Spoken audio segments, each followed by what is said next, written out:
মাইনৰিটিছ সকলৰ বাবে এটা ভাল খবৰ আহিছে। Assam linguistic minorities development board application form for e rickshaw or moped.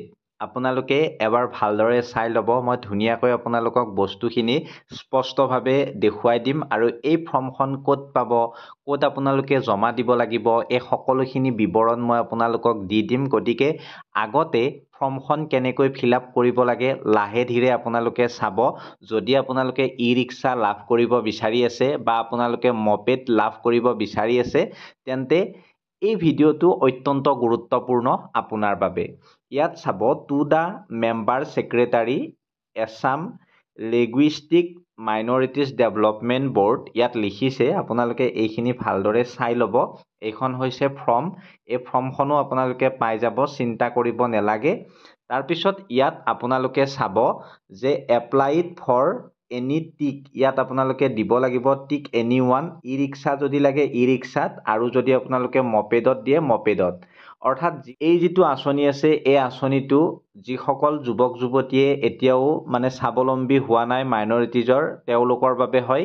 গতিকে যিসকলে ভিডিঅ'টো চাই আছে একান্ত মনে চাব আৰু শেষলৈ শ্বেয়াৰ কৰিব। ইয়াত নেমটো লিখিব ব্লক লেটাৰ, অৰ্থাৎ ডাঙৰ হাতৰ আখৰত আপোনালোকে ইংৰাজীত লিখিব।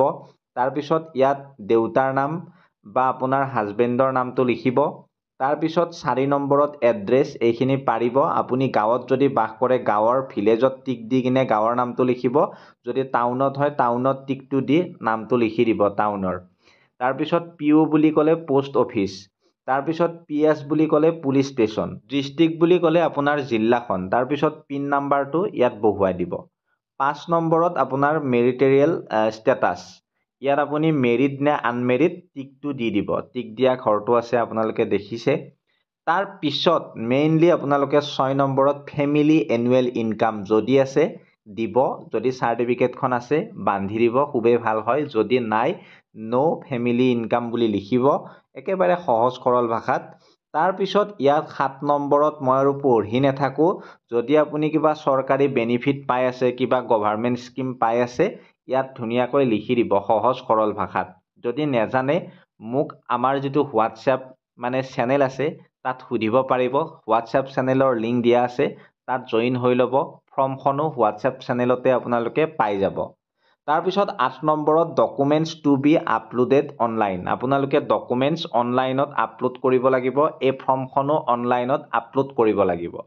গতিকে এই ডকুমেণ্টছখিনি আপোনাৰ লাগিব Aadhaar card, voter ID, driving licence, birth certificate, HSLC admit card অৰ্থাৎ মেট্ৰিকৰ এডমিট কাৰ্ড আৰু মাৰ্কশ্বিট আপোনাৰ লাগিব। তাৰপিছত ইয়াত আৰু আপোনালোকে পঢ়ি চাব নালাগে। ইয়াত যোনে এপ্লাই কৰে তেখেতৰ চাইনটো অৰ্থাৎ চহীটো ইয়াত কৰিব লাগিব, ডেটটো দিব আৰু প্লেচটো দিব। আৰু এইখিনিয়ে আছিল আপোনালোকৰ জানিবলগীয়া তথ্য বা ফৰ্মখনত ফিল আপ কৰিবলগীয়া তথ্য। আৰু এই ফৰ্মখন আপোনালোকে আমাৰ যিটো হোৱাটছএপ চেনেল আছে, হোৱাটছএপ চেনেলটো আপোনালোকে ফ'ল' কৰি ল'ব। হোৱাটছএপ চেনেলটো ফ'ল' কৰি লোৱাৰ পিছত তাত নিশ্চয় আপোনালোকে এই ফৰ্মখন পাব, মই দি থৈছোঁ। আৰু লগতে যদি কিবা অসুবিধা থাকে আমাক হোৱাটছএপ চেনেলতে সুধিব পাৰিব। আৰু লগতে মই এটা কথা জনাই থওঁ, এই ফৰ্মখন আপোনালোকে অনলাইনত আপলোড কৰিব লাগিব। অনলাইনত ক'ত আপলোড কৰিব লাগে মই ডেছক্ৰিপশ্যনত লিংকটো দি থৈছোঁ।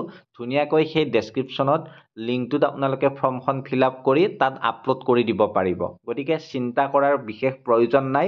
মই আছোঁ আপোনালোকৰ লগত। কিবা যদি অসুবিধা হয় মোক আপোনালোকে এই ভিডিঅ'ৰ কমেণ্ট ছেকশ্যনত কমেণ্ট কৰিব। ফেচবুকত চাই থকাখিনিয়ে ফ'ল' কৰিব আৰু ইউটিউবত চাই থকাখিনিয়ে ছাবস্ক্ৰাইব কৰি ভিডিঅ'টো শ্বেয়াৰ কৰি দিব।